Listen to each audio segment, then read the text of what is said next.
नमस्कार साथियों, मैं कमलेश जांगिड़ आपके अपने YouTube चैनल इंटेलेक्चुअल में स्वागत करता हूं। तो कैसे आप सभी? उम्मीद करता हूं कि आप सभी स्वस्थ होंगे।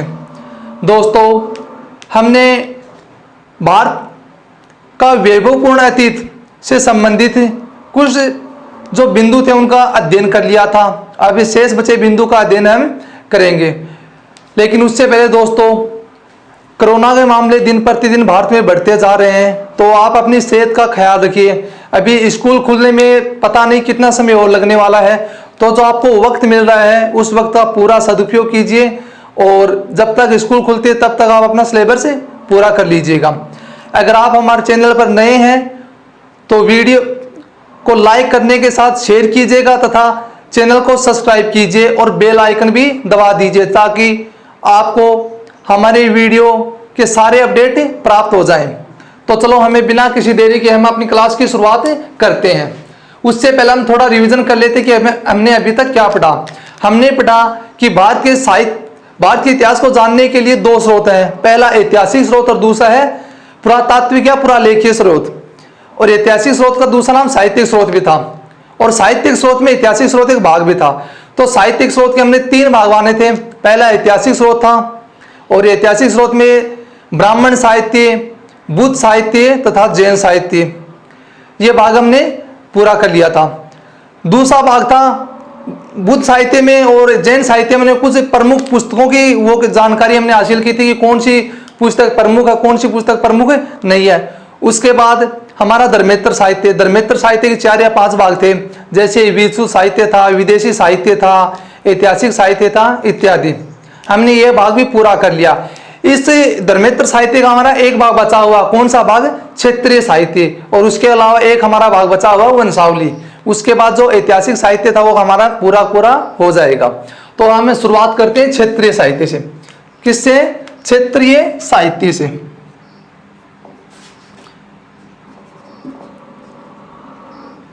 क्षेत्रीय साहित्य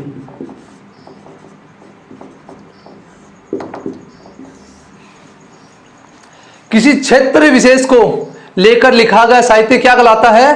क्षेत्र साहित्य कहलाता है। अलग अलग क्षेत्र थे, उनसे संबंधित अलग अलग विषयों, अलग अलग लेखक ने अलग अलग विषयों को लेकर उनकी रचना की। अलग अलग इतिहासकार आए, उन्होंने अलग अलग ग्रंथों की क्या की? रचना की। इसी संबंध में हम देखेंगे।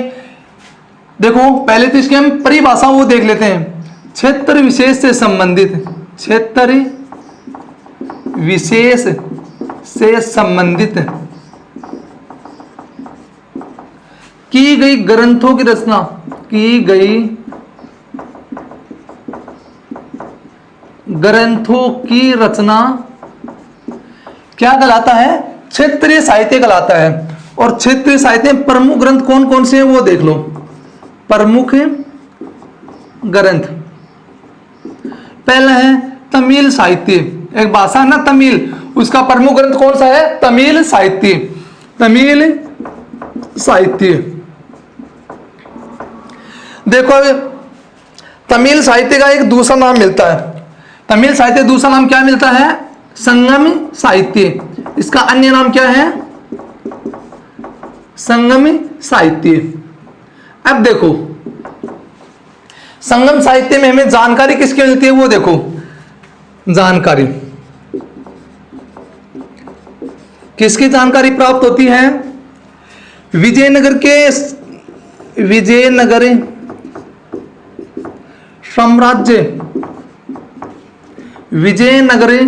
साम्राज्य के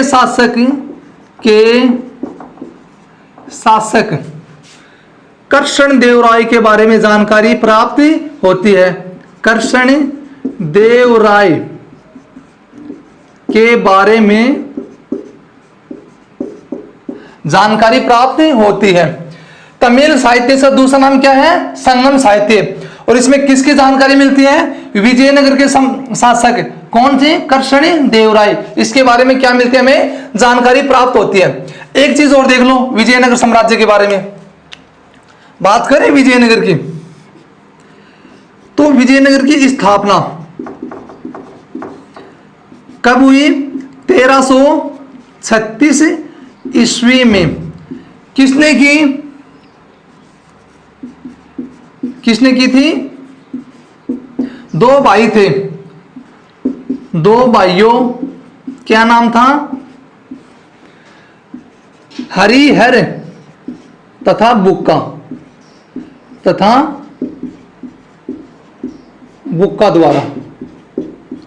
जो विजयनगर साम्राज्य की स्थापना किसके द्वारा की गई थी? दो भाई थे, एक का नाम क्या था? हरिहर, दूसरा का क्या नाम था? बुक्का था। इस कृष्ण देवराय के बारे में एक चीज और याद रखना। क्या याद रखोगे? सबसे शक्तिशाली, एक ये लिखो आप, विजयनगर साम्राज्य का, विजयनगर साम्राज्य का सबसे शक्तिशाली शासक हुआ,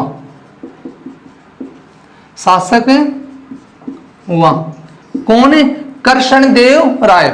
वापिस एक बार दोहराता हूं मैं, क्षेत्रीय साहित्य पढ़ रहे हैं। क्षेत्रीय साहित्य में प्रमुख ग्रंथ पहला पढ़ा हमने तमिल साहित्य, और तमिल साहित्य को किस नाम से जान सकते हैं? हमें संगम साहित्य से। संगम साहित्य में विजयनगर के शासक कौन है? कृष्णदेवराय के बारे में हमें क्या मिलती है? जानकारी। और जो कृष्णदेवराय था वो विजयनगर का सबसे शक्तिशाली क्या था? शासक था। दूसरी बात हमने जानी कि विजयनगर जो साम्राज्य इसकी स्थापना कब की गई? 1336 ईस्वी में। किसने की? दो भाई थे, एक का नाम था हरिहर, दूसरे क्या नाम था? बुक्का। अब देखो ये बात आ गई तमिल साहित्य से संबंधित।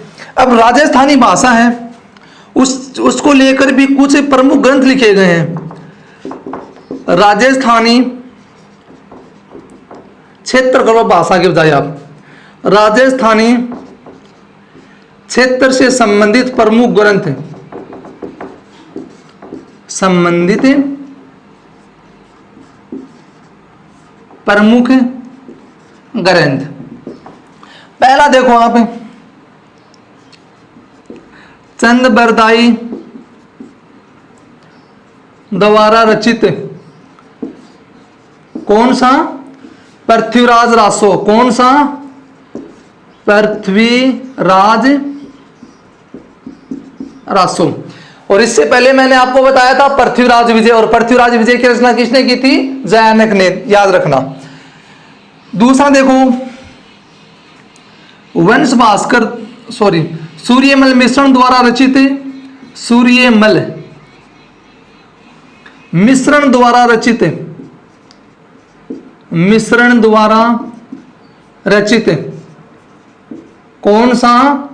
वंश भास्कर। क्या नाम है? वंश भास्कर। तीसरा देखो, नैणसी द्वारा रचित कौन कौन से हैं? एक तो नैणसीरी ख्यात, नैणसीरी ख्यात, और दूसरा बांकीदासरी ख्यात, बांकीदासरी ख्यात। 3 ग्रंथ हो गए। इसके अलावा देखो एक ग्रंथ और भी है, चंद्रबरदाई का पृथ्वीराज रासो आ गया, सूर्यमल मिश्रण द्वारा रचित वंश भास्कर आ गया, और नैणसी की ख्यात था बांकीदासरी ख्यात आ गया। एक है बिट्टू सूजा द्वारा रचित ग्रंथ भी है, ठीक है, वो ध्यान में नहीं आ रहा, ध्यान में आते मैं आपको बता दूंगा। तब तक एक बार वापस देख लो, तमिल साहित्य, इसका अन्य नाम क्या मिलता है? संगम साहित्य। और संगम साहित्य के बारे में कौन से शासक के बारे में जानकारी मिलती है? कृष्णदेवराय के बारे में। कहां का शासक था? विजयनगर का शासक था। विजयनगर की स्थापना कब हुई? 1336 ईस्वी में। किसने की? दो सगे भाई, क्या नाम था? हरिहर तथा बुक्का द्वारा। याद रह जाएगा ना। और विजयनगर का सबसे शक्तिशाली शासक कौन हुआ? कृष्णदेवराय। राजस्थानी भाषा से संबंधित भी कुछ ग्रंथ हैं, जैसे चंद्रबरदाई द्वारा रचित पृथ्वीराज रासो, सूर्यमल मिश्रण द्वारा रचित वंश भास्कर, और नैणसी द्वारा रचित नैणसीरी ख्यात तथा बांकीदासरी ख्यात। ठीक है, एक बार स्क्रीनशॉट ले लो आप, मैं मिटा देता हूं इसको।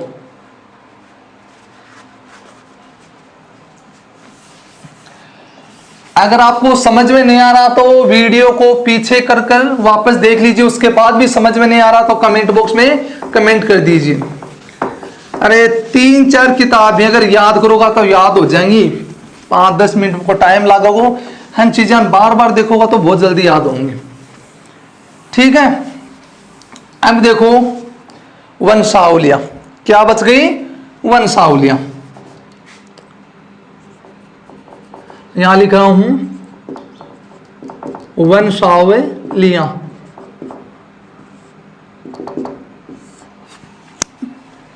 पहले देखो वंशावलियां होती क्या है।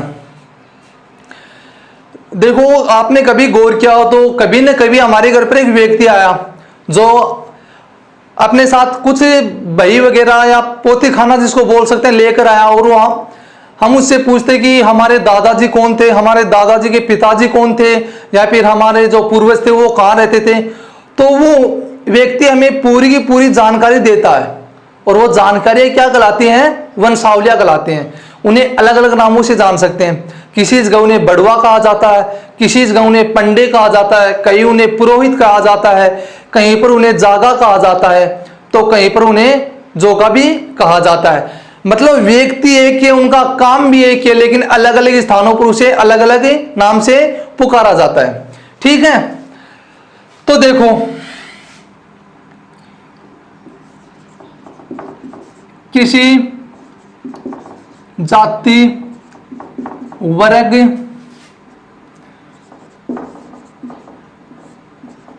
व्यक्ति वर्ग, किसी जाति वर्ग या व्यक्ति वर्ग से संबंधित जो भी जानकारियां हैं वो किस में मिलती हैं? वंशावलियां में मिलती हैं। इसकी परिभाषा मैं आपको बाद में लिखाता हूं, एक बार देख लो। वंशावलियों को लिखने वाले इसके लेखक हैं, उनको किसके नाम से जान सकते हैं? लेखक। देखो जागा, पुरोहित, पंडे, बड़ुआ, ये क्या है? आदि इनके नाम है। इन नामों से हम इन्हें पुकार सकते हैं। काम एक ही, ये सब का सब क्या काम है? ये सब के सब एक ही व्यक्ति है जो कि कौन सी मतलब किसकी रचना करते हैं? वंशावलियों की रचना करते हैं। अरे सीधी सी बात है, कोई व्यक्ति जो अपने ग्राह की अपनी जानकारी ले, या फिर आपका कोई व्यक्ति जैसा अपने पूर्वजा की जानकारी प्राप्त कर सका कि अपना पूर्वज के करता कड़ेसा यहाँ, और बन की आर्थिक स्थिति कहीं ही, बन का अपनी कौन सी पीढ़ी चल रही है, दूसरी पीढ़ी है, चौथी पीढ़ी है, पांचवी पीढ़ी, सब की अपन जो व्यक्ति जानकारी दे वे जानकारी के कलामी ही वंशावली कलामी। ठीक है, याद रह जाएगी ना। तो देखो वंशावलियों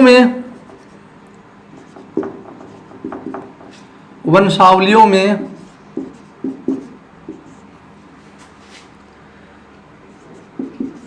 जाति वर्ग, जाति विशेष कर लो, जाति विशेष, व्यक्ति विशेष से संबंधित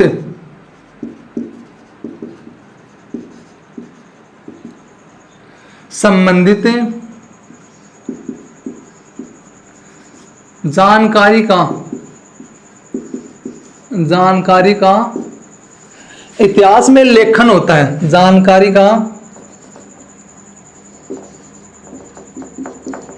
इतिहास में लेखन होता है। लेखन होता है मतलब लिखी जाए, मैंने चिन्ह के कहा लेखन होता है। याद रह जाएगी नया चीज तरह।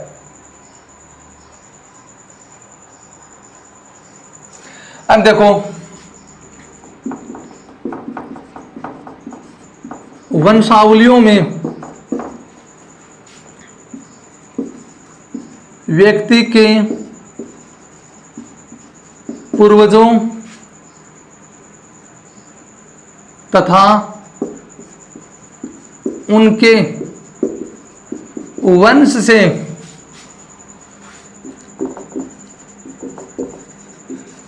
संबंधित जानकारी प्राप्त होती है। ये क्या आ जाएगा? वंशावली। जल्दी से एक बार आप स्क्रीनशॉट ले लो और साथ साथ में नोट करते रहना ये चीजें। तो हमारा एक जो भाग था साहित्यिक स्रोत वो क्या हो गया, पूरा हो गया। अब हम बात करते हैं पुरातात्विक साहित्य की। किसकी बात करते हैं? पुरातात्विक साहित्य की। देखो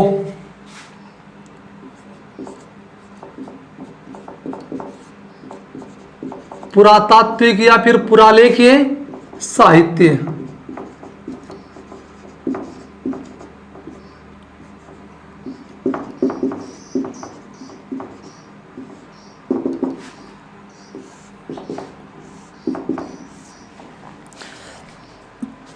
इससे पहले हमने जो पढ़ा था उसमें धर्म से संबंधित ज्यादा जानकारी में मिली थी। जैसे हमने वेद पढ़े थे तो वेदों में सभी जानकारी किससे संबंधित थी? धर्म से संबंधित थी। हमने वंशावलियां पढ़ी, वंशावलियों में जो जानकारी थी एक तरह से कह सकते हैं कि वो भी किसी जाति विशेष या धर्म से संबंधित हमें जानकारी मिली थी। इसके अलावा हमने कुछ महत्वपूर्ण पुस्तकों की रचना की, किसी न किसी प्रकार से वो भी धर्म से संबंधित लगभग हर पुस्तक थी, किसी विशेष धर्म से नहीं, लेकिन कहीं ना कहीं उन्हें धर्म से संबंधित जानकारियां प्राप्त होती रहती थी। लेकिन इसमें क्या है, धर्म के अलावा भी हमें जानकारियां मिलती हैं। तो देखो इसमें धर्म के अलावा भी जानकारियां प्राप्त होती हैं, जानकारियां मिलती हैं या फिर प्राप्त होती है। अब देखो एक शब्द आता पुरातात्विक, आप ये ले लो पुरातत्व, पुरातत्व इसका अर्थ क्या होता है? हमने सबसे पहले दिन क्लास में इतिहास की चर्चा की थी कि इतिहास की परिभाषा क्या था। उस समय हमने बताया था कि अतीत में मानवीय क्रियाकलापों द्वारा किया गया अध्ययन क्या कहलाता है? इतिहास कहलाता है। और इतिहास का दूसरा नाम क्या है? पुरातत्व। तो देखो अतीत में मानवीय क्रियाकलापों द्वारा किया गया अध्ययन, मानवीय क्रियाकलापों द्वारा किया गया अध्ययन। ठीक है, एक बात और याद रखना कि इतिहास के सबसे विश्वसनीय स्रोत कौन से हैं? पुरातात्विक स्रोत। क्यों है वो अभी आपको बताता हूं। इतिहास के सबसे विश्वसनीय स्रोत हैं। क्यों है? देखो बहुत सी जगह हैं जहां पर हमने खुदाई की और खुदाई से हमें वहां की संस्कृति के बारे में पता चला। जैसे हड़प्पा है, मोहनजोदड़ो है, सिंधु सभ्यता है, वहां पर खुदाई से हमें अनेक चीजें मिली और उन्हीं वस्तुओं के आधार पर हमने पता लगाया कि यहाँ पर जो रहने वाले व्यक्ति थे वो किन चीजों से संबंधित थे।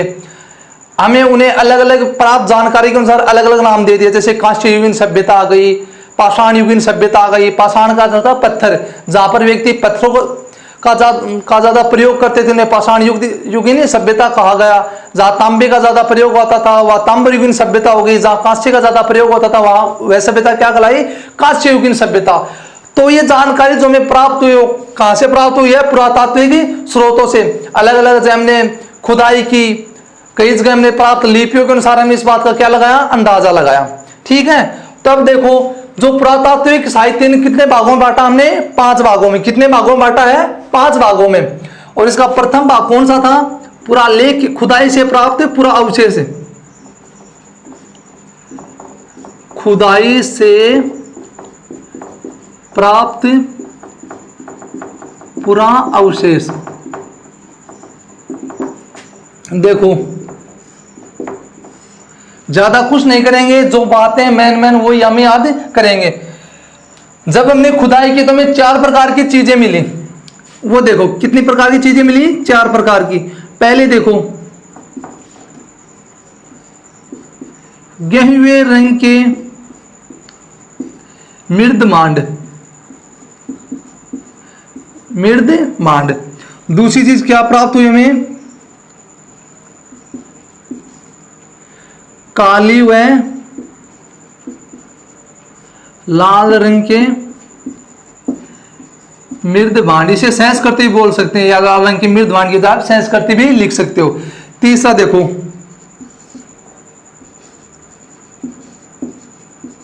चित्रित स्लेटी मृद भांड। और अंतिम क्या थी, उत्तरी काली चमकीली मृद भांड। मृद भांड होता मिट्टी से निर्मित बर्तन।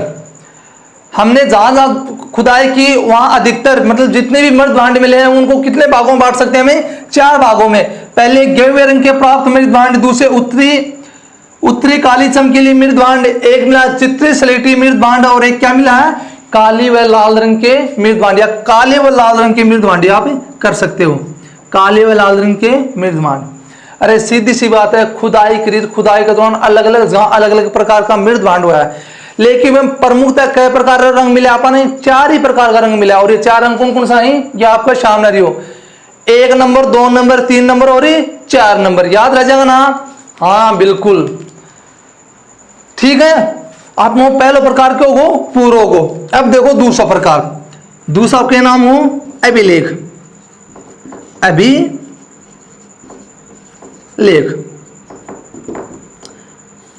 वीआईपी लगा लो,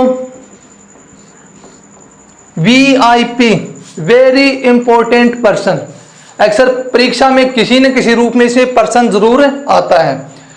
क्योंकि ये पुरातात्विक स्रोतों में सबसे विशिष्ट स्रोत ये है, पुरातात्विक स्रोतों में सबसे विश्वसनीय स्रोत है।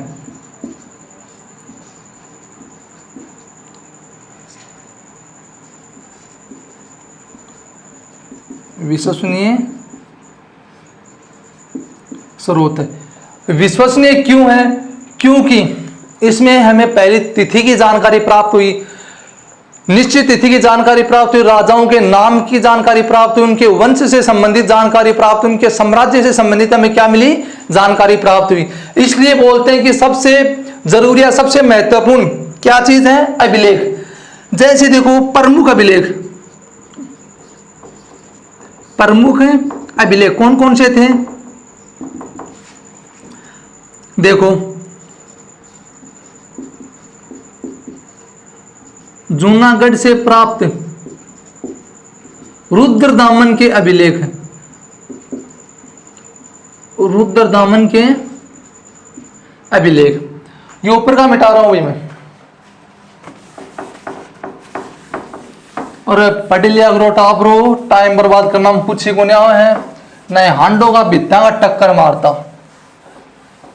देख लियो करो 5-10 हजार रुपया की नौकरी है, या आज कर लो और 2 दिन बाद में कर लो, कट्ठे भी मिल जाएगी तान जाके, लेकिन पढ़ाई है बार बार कुनी होगी, टाइम निकल जाओ तो न्यू हांडो का देखियो रखता बाद में।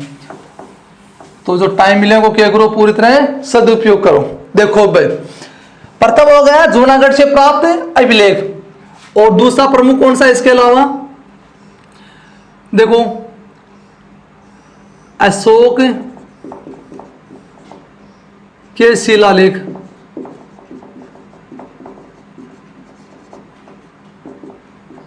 अशोक के शिलालेख। इसके अलावा देखो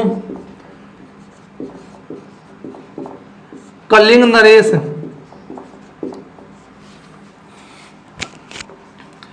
कलिंग नरेश का शिलालेख,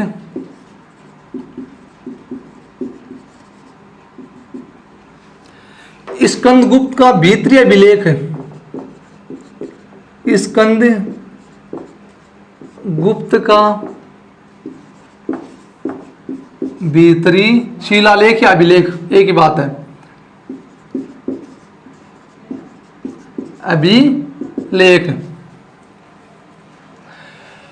या फिर इसको बोल सकते हो कलिंग नरेश का प्राप्त आथी गुफा अभिलेख, आथी गुफा अभिलेख। बात करें अभिलेखों की, तो अभिलेखों में पहला क्या है, जूनागढ़ से प्राप्त दुर्द दामन के अभिलेख, अशोक के अभिलेख, कलिंग नरेश का आथिगुम्पा अभिलेख, और स्कंदगुप्त का क्या है, भीतरी अभिलेख। और जो सबसे मोस्ट है वो कौन सा है, अशोक के शिलालेख। इसलिए सबसे महत्वपूर्ण कौन सा है, अशोक के शिलालेख। इसलिए थोड़ी जानकारी इसके बारे में प्राप्त करना जरूरी है। तो देखते हैं हम थोड़ा इसके बारे में, अशोक के शिलालेख या फिर अभिलेख। देखो, जो अशोक के अभिलेख हैं वो 4 भाषाओं में मिले। कितनी भाषाओं में प्राप्त हुए हैं, 4 भाषाओं में। कौन कौन सी, ग्रीक, अरमाइक, खरोष्ठी, और एक क्या है, ब्राह्मी। और याद रह जाएंगे ये कौन है, कौन कौन से, ग्रीक, अरमाइक, खरोष्ठी और ब्राह्मी। इनमें से भी हमें 2 याद रखनी है। कौन कौन सी, खरोष्ठी और ब्राह्मी। अब प्रश्न ये है कि सर 2 ही क्यों याद करें, बाकी 2 को क्यों याद नहीं करें। पहली बात तो ये कि भारत में जो अशोक के अभिलेख मिले वो कौन सी 2 भाषाओं में मिले हैं, खरोष्ठी तथा ब्राह्मी भाषा में। दूसरी बात ये कि लगभग अधिकांश जो शिलालेख है वो कौन सी 2 भाषाओं में है, खरोष्ठी तथा ब्राह्मी भाषाओं में उपलब्ध है। इसलिए मैं कौन सी 2 जानकारी याद रखेंगे, यही। बस आपकी जानकारी के लिए बता दें, जो अशोक की शिलालेख है वो 4 भाषाओं में मिले, ग्रीक, अरमाइक, खरोष्ठी और ब्राह्मी।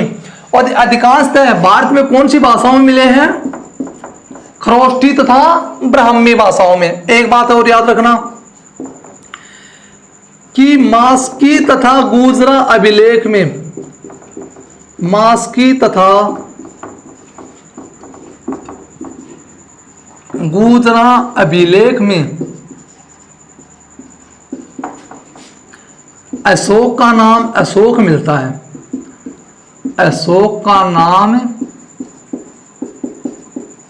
अशोक मिलता है। केवल ये 2 ही अभिलेख हैं, एक तो मास्की तथा दूसरा कौन सा है, गुजरा, जिसमें अशोक का क्या नाम मिलता है, अशोक मिलता है। अन्य इसके जो भी शिलालेख हैं या अभिलेख हैं उसमें कहीं पर भी इसे अशोक नाम से नहीं पुकारा गया, अलग अलग नामों से पुकारा गया। अरे गरा तारा नाम को नहीं के, कहो कालियो, कहो दोलियो, कहो पीलियो, लेकिन स्कूलों में वो सही नाम तो एक ही रहे।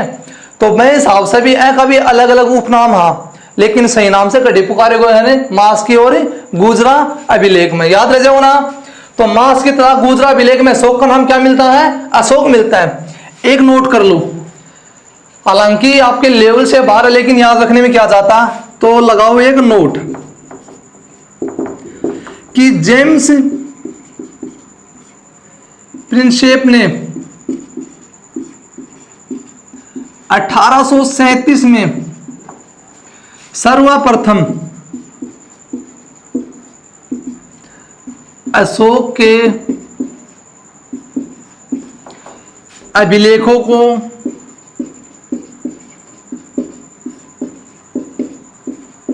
पढ़ने में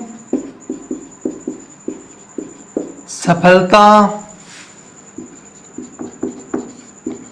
हासिल की। अरे ऐसा भाई जो भी आदमी आया मैं कहो भाई पढ़े तो देख के बोले अपना भाई बस की बात को नहीं, अपने तो ऊपर का जा रही है, भाषा ही समझ में को नहीं आई। एक तरह से कैसे कहा भाई जो भी विद्वान आ बैंक का सामने अनपढ़ की तरह है एक तरह से, क्योंकि अशोक का शिलालेख देखा तो ऊपर का आंख है तिमरा की बोले कौन भाई बस की बात लिखनी हो जबरदस्ती आदमी मान तो कुछ भी कौन बेरो। तो पहलो व्यक्ति हो कौन हो, जेम्स प्रिंसेप आयो 1837 में। नहीं बोले भाई दो दिखा अपने बस की बात आप बढ़ांगा देख के अनेक चीज पढ़ के बताए कि हाँ यह चीज न्यू है यह चीज न्यू है। तो याद रह जाएगा कि प्रथम व्यक्ति कौन था, जेम्स प्रिंसेप 1837 में। इसने अशोक के शिलालेख को पढ़ने में क्या की, सफलता हासिल की। ये है आपके अभिलेख या शिलालेख जो कि क्या है महत्वपूर्ण, और इसमें सबसे महत्वपूर्ण कौन सा है, अशोक का अभिलेख या शिलालेख। याद रख लेना, ठीक है। एक बार स्क्रीनशॉट ले लो, मैं मिटा देता हूं तब तक।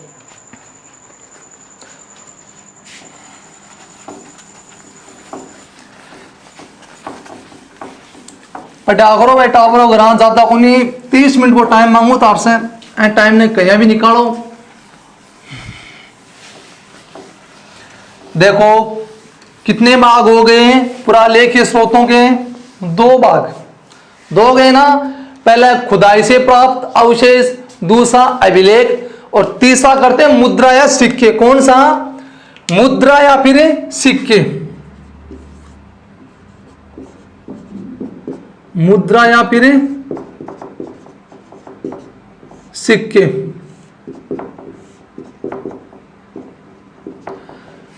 देखो अभिलेखों के बाद अगर सबसे ज्यादा महत्वपूर्ण है तो वो क्या है? मुद्रा व सिक्के हैं। क्योंकि पहले तो मैं अभिलेखों से देखो तिथि की जानकारी मिलती थी, साम्राज्य की जानकारी मिलती थी, उसके वंश परंपरा की जानकारी मिलती थी, उसके पीढ़ी दर मतलब कौन से वंश का या सिक्का है उसके बारे में जानकारी मिलती थी। इसके अलावा जो जानकारी मिली वो किस में मिली थी? मुद्रा या सिक्के में। तो देखो लेकिन उससे पहले क्या थे? जो सिक्के थे उनमें पहले केवल और केवल क्या थे? चित्र थे। मतलब जो पहले सिक्के चलते थे उसमें केवल और केवल क्या थे? चित्र थे। न तो उन पर कोई तिथि अंकित थी, न उन पर किसी प्रकार राजा का क्या नहीं था, तिथि भी अंकित नहीं थी, तिथि का भी कोई विवरण नहीं था। न ही राजाओं को क्या मिलता था? नाम मिलता था। न ही राजाओं के क्या मिलता था? वंश का नाम मिलता था। न ही उनके साम्राज्य विस्तार के नित्य साम्राज्य के बारे में जानकारी मिलती थी, न ही किसी प्रकार के आर्थिक, राजनीतिक और धार्मिक जानकारी प्राप्त होती थी। और जो इस प्रकार के सिक्के थे उन्हें क्या कहा जाता था? पंचमारक या फिर आहत सिक्के। अरे कहीं वो सिक्को जब केवल और केवल चित्र हो, कोई भी तारीख तूरीख को नहीं, ना कोई राजा को नाम हो, कुछ भी को नहीं हो, और जो सिक्का है ये क्या कहलाता? पंचमारक या आहत सिक्के। याद रह जाएगा ना। देखो लेकिन उसके बाद धीरे धीरे जैसे जैसे समय बीतता गया उन्नत किस्म के सिक्कों का निर्माण हुआ, और उन सिक्कों में विशेषकर क्या हमें तिथि मिलने लगी, राजाओं का नाम मिलने लगा, वंश की जानकारी भी हमें प्राप्त होने लगी, साम्राज्य की जानकारी भी हमें प्राप्त होने लगी, और आर्थिक, राजनीतिक, धार्मिक जानकारी भी हमें क्या मिलने लगी? प्राप्त होने लगी। तो सिक्कों का महत्व क्यों जरूरी है? क्योंकि इन सब की जानकारी पहले तो हमें किससे प्राप्त होती थी? अभिलेखों से प्राप्त होती थी, और अभिलेखों के बाद में ये जानकारी कहां से मिली? मुद्रा तथा सिक्काओं से प्राप्त हुई थी। तो देखो मुद्रा तथा सिक्कों से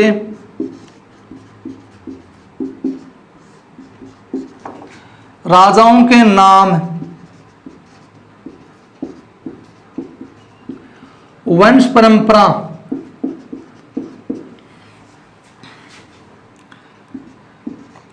की जानकारी प्राप्त या मिलती थी। दूसरी एक चीज और देखो, बहुत से सिक्के ऐसे थे, जैसे एक समुद्रगुप्त का सिक्का था, 2 सिक्के मिले, अलग विशेष थे। एक सिक्के पर तो उसे वीणा बजाते हुए दिखाया गया। तो इस बात से हमने क्या अंदाजा लगाया कि समुद्रगुप्त था वो क्या था? संगीत प्रेमी था। एक सिक्के पर उसे क्या दिखाया गया है? वीणा बजाते हुए दिखाया गया। अरे भले बनी वीणा को यो भी कौन के हो वो लेके फोटो खिंचवा ली, लेकिन आप बे बात से क्या अंदाजा लगाए हो कि भाई वो क्या हो संगीत प्रेमी में बढ़िया तरीका से बन के बजाना तो वीणा बजाना तो ध्यान में रह जाएगी ना। दूसरी चीज देखो, उसके एक सिक्के पर अश्वमेघ लिखा हुआ। क्या लिखा हुआ है? अश्वमेघ। अश्वमेघ। इस बात से हमने क्या अंदाजा लगाया कि समुद्रगुप्त ने अपने राज्य में क्या कौन सा यज्ञ करवाया था? अश्वमेघ यज्ञ करवाया था। तो देखो मुद्रा तथा सिक्कों से राजाओं के साम्राज्य की जानकारी प्राप्त होती थी। राजाओं की निजी जानकारी लिख लो आप, राजाओं की जानकारी लिखो, जानकारी प्राप्त होती थी। आगे लिखना ये बात, जैसे एक सिक्के पर समुद्र के एक सिक्के पर उसे वीणा बजाते हुए दिखाया गया है, इस आधार पर हमने अंदाज लगाया या फिर इस आधार पर हम कह सकते हैं कि समुद्रगुप्त क्या था, संगीत प्रेमी था। उसे एक सिक्के पर अश्वमेघ लिखा हुआ, इस बात से हमने अंदाजा लगाया कि समुद्रगुप्त ने कौन सा यज्ञ करवाया था, अश्वमेघ यज्ञ करवाया था। इसके अलावा क्या जानकारी मिलती है, सिक्कों तथा मुद्रा से राजाओं के साम्राज्य विस्तार की जानकारी प्राप्त होती है। साम्राज्य विस्तार की जानकारी मिलती है। इसके बाद देखो, राजाओं के राज्य से संबंधित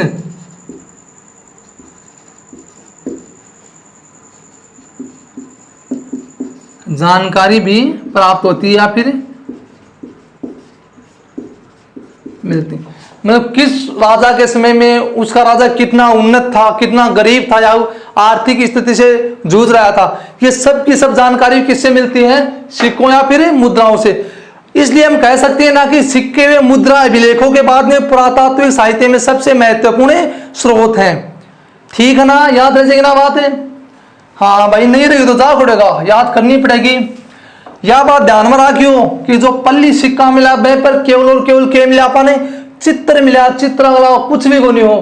कारीगर अब अपना पढ़ा लिखा हाथ को नहीं, तारीख कठिन छापा ऐ खातर भूल गा तो औरैया का सिक्का केक लाया, पंच मारे गया, फिर याद रह जाएगा ना, शाबाश। देखो, आप ज्यादा से ज्यादा इस वीडियो को शेयर करें, लाइक करना तो कतई नहीं भूलें। अपने आसपास के रिश्तेदारों, दोस्तों या फिर जो व्यक्ति भी मिले, व्यक्ति मतलब जो स्टूडेंट ही मिले जो 12th की तैयारी कर रहा हो, चाहे वो किसी भी सब्जेक्ट से हो, आर्ट हो या फिर बायोलॉजी हो या फिर उसके गणित हो, तो हमारे चैनल को उसे ज्वाइन करवाए, उसे बताएं ताकि वो भी जुड़ सके और जो खाली समय उसका क्या कर सके, सदुपयोग वो कर सके। मजा आ रहा हो ना पढ़ना हूं धीरे धीरे आओगे, और भी जबरदस्त तरीका हूं ताने तैयारी करवाई जागी। थोड़ा टाइम और लाग सका, मतलब 2-4 क्लास और ही बैग बाद में देखो ते 40-45 मिनट चिपक के बैठ जाओगा। जहाँ पहले को नाट्य देता शक्तिमान और जूनियर जी ये चालता तो ने न्यू लाग तो ना आधी घंटा में यहाँ पर कट्ठे उठिए कौन जा, आप कोई फिल्म देखा मजा आने जा बड़े उठिए कौन जाना, तो बस वही ही तो हम 40 मिनट एकदम जबरदस्त तरीका से पढ़ाओ जाओ और वो याद भी तारा ही करवा दियो जाओ स्कूल में क्लास में। चलो देखो अब आगे कितनी बातें कर ली हमने, 3 बातें, और भाग कितने बताए थे हमने, 5 भाग बताए थे। अब चौथा भाग देखो, शैल चित्र। चौथा भाग क्या है, शैल चित्र। शैल चित्र होते क्या है, देखो पहले जो मानव था वो जो प्राकृतिक गुफा होती थी उन गुफाओं में रहते थे, और जो रहने का उनका स्थान था वो कहलाया शैल आश्रय। आश्रय मतलब रहने का स्थान, और शैल उनका जो गुफा था उनका नाम दिया गया था। पत्थरों से निर्मित होती थी अधिकांशतः, और वहां पर रहने के साथ अरे सीधी सी बात है, तानने को या गुफा है एम कैद कर दे, गुफान तो छोड़ो, कई बार आप ठाला बैठा रहा और बैठा बैठा देखो अपनी कॉपी ले ले और कॉपी पर आप लीक लकोड़िया करा, अधिकतर तो घना कोई चित्र बनाऊंगा देखियो चाहिए अइया करके बना दे, बनावा कौन बनावा आप, या फिर कोई लीक लकोड़िया है हिसाब से कर बोकरा हम, या फिर कुछ भी ठाला बैठा है ना रहता है घुमा बोकरा पहनने, तो वो भी देखो ठाला बैठा रहता क्या करता दीवारा में तो चित्र हमें बना बता, कोई तो मत्स्य सांप बना दे तुम चित्र देखो मन कौन ताड़ना ही हिसाब से सांप बना दे, तो कोई या तो कुलाड़ी बना दे तुम, ये तो कुलाड़ी को अपने बतख बनेगी, बतख मान लो थे, कोई बतख बना दे तो कोई कुछ बना दे तो कोई कुछ बना दे तो देखो ये सब चीज है हमने क्या नाम दिया आप, शैल चित्र नाम दिया गया, तो विक्रम और बेताल से बना लागो, पर देखो अपने विक्रम बेताल याद कौन रखनो, अंगी प्री भाषा याद रखनी है। देखो तो क्या होगी, देखो प्रारंभ में मानव, प्रारंभ में मानव प्राकृतिक गुफाओं में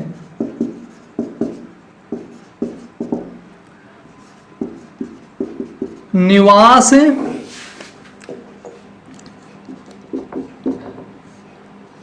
करता था,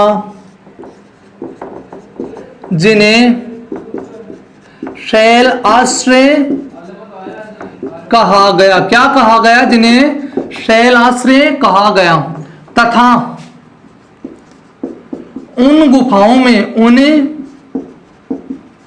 गुफाओं में जो चित्र अंकित में, जो चित्र अंकित किए गए या फिर जो चित्र मिले, जो चित्र अंकित किए गए, उन्हें क्या कहा गया? उन्हें शैल आश्रय, उन्हें शैल चित्र कहा गया। उन्हें शैल चित्र कहा गया। ठीक है। एक बात और याद रखना, जो शैलाश्रय है ना, कौन से? शैलाश्रय प्रारंभिक मानव का निवास स्थान माने जाते हैं। प्रारंभिक मानव के निवास स्थान माने जाते हैं। ठीक है, बताऊंगा क्यों। एक बात और याद रख लेना, शैल चित्र से जानकारी क्या प्राप्त होती है वो देखो। जानकारी, अरे सीधी सी बात है, ते बैठा बैठा ठाला बैठा कहाँ कराए मार बोकरो तो तारी रुचि के पता लागो तारो काम के बाठा मारनो ही है। को बैंड बजा दो तो सीधी सी बात अंदाज लगा ले काम के बैंड बजानो है। कोई बैठे बैठो गा बोक रहा पक्के अंदाज लगाओ बन क्या हुआ गाणु आवे है। तो वे हिसाब से ये जो मानव अपन को पल्ली के काम करता है की जानकारी आपका क्या से मिला है? शैल चित्र से मिला है। तो देखो इससे प्रारंभिक मानव की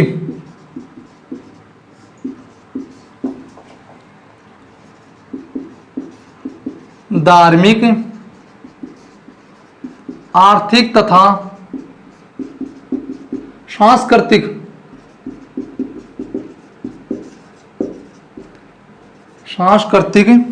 जानकारी प्राप्त होती है, सांस्कृतिक जानकारी मिलती है।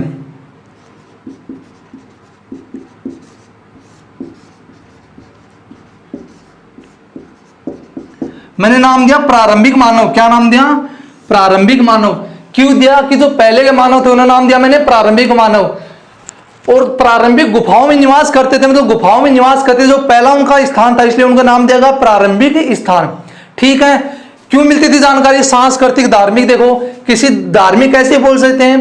किसी ने मूर्ति बना दी, किसी देवता की, गणेश जी की मूर्ति बना दी। किसकी मूर्ति बना दी? गणेश जी मान लो आप, गणेश की मूर्ति बना दी, शिव की मूर्ति बना दी, या किसी अन्य देवता की मूर्ति बना दी। तो हमने इस बात से क्या अंदाजा लगाया कि वो क्या है? देवताओं को मानते थे, उनकी धर्म के प्रति क्या थी? आस्था थी। अब आ गया कोई मेरा जैसा, उन्होंने राक्षस की मूर्ति बना दी तो हम मानते थे, वो देवताओं को नहीं मानते थे। ठीक उसी प्रकार आर्थिक, मतलब उनकी आर्थिक स्थिति कितनी मजबूत थी उनकी जानकारी में मिलती है। और सांस्कृतिक था, धार्मिक जानकारी मिलती है। वो अपने धर्म के प्रति कितने कर्तव्यनिष्ठ थे, क्या करते थे, अपनी आजीविका के लिए क्या करते थे, कौन से उनके साधन थे जो उनकी आजीविका के थे, या फिर पशुधन वो पाला करते थे, खाने में उनके क्या प्रमुख थे, सबकी जानकारी में किसमें मिलती है? शैल चित्र में। अब देखो अपना अंतिम भाग रहेगा, उसके बारे में जिक्र कर लेते हैं। क्या रहेगा? अंतिम भाग कोई ज्यादा महत्वपूर्ण नहीं है, लेकिन नाम तो याद रखना ही पड़ेगा। क्या नाम है? स्मारक या फिर भवन।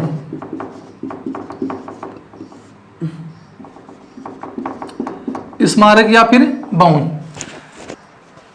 बस बता देता हूं, वैसे कुछ खास नहीं है। जो पहले स्तूप, टीले, स्मारक, भवन, मंदिर, मस्जिद, ऐसे जो भी स्थान प्राप्त हुए और उनसे जो जानकारी प्राप्त हुई, वो सब क्या है? स्मारक और भवन के अंतर्गत आती है। केवल और केवल इसका नाम याद रखना, महत्वपूर्ण कुछ भी नहीं है स्मारक और भवन में। अगर लिखना चाहो तो देख लेना, स्तूप, भवन, ठीक है, मंदिर, मस्जिद, आदि से जो जानकारी प्राप्त हुई वो क्या इस मारे बोन के अंतर्गत आ जाएगी। ठीक है, पढ़ाकरो भाई ठाकरो, कुछ ही को नहीं है, या टाइम है न्यू ही बीत जागो, और नहीं पढ़ोगा तो तारकन दो ही ऑप्शन बचेगा। तार बता दो कौन कौन सा ऑप्शन बचेगा, सुन लो भाई, भाई भी सुन लो और मान भी सुन लो। भायागन तो के है गुड़गांव चल जाओ, सूरत चल जाओ, या कोई सो भी शहर चल जाओ, कोई भी कड़ी चल जाओ, शहर चल जाओ, 10,000 रुपया की नौकरी तैयारी है, कट्ठे ले लियो है, राजी राजी दे देगा, 2 दिन कमा लेगा, 4 दिन कमा लेगा, या नौकरी कट्ठे ही कौन जा भाई, तैयारी पड़ी है, कद्दी ले लियो। और बाणा खातर के है गोबर गिरनो, अगर बायो नहीं पढ़ोगी तो अपनी साई बरतार मिलेगा, और घर गोबर ही गिरनो पड़सी, करसी भी क्या पाऊँ। तो यह खातर खूहूँ बढ़िया लाइफ गुजारनी है तो पढ़ना आज से ही शुरू कर दो।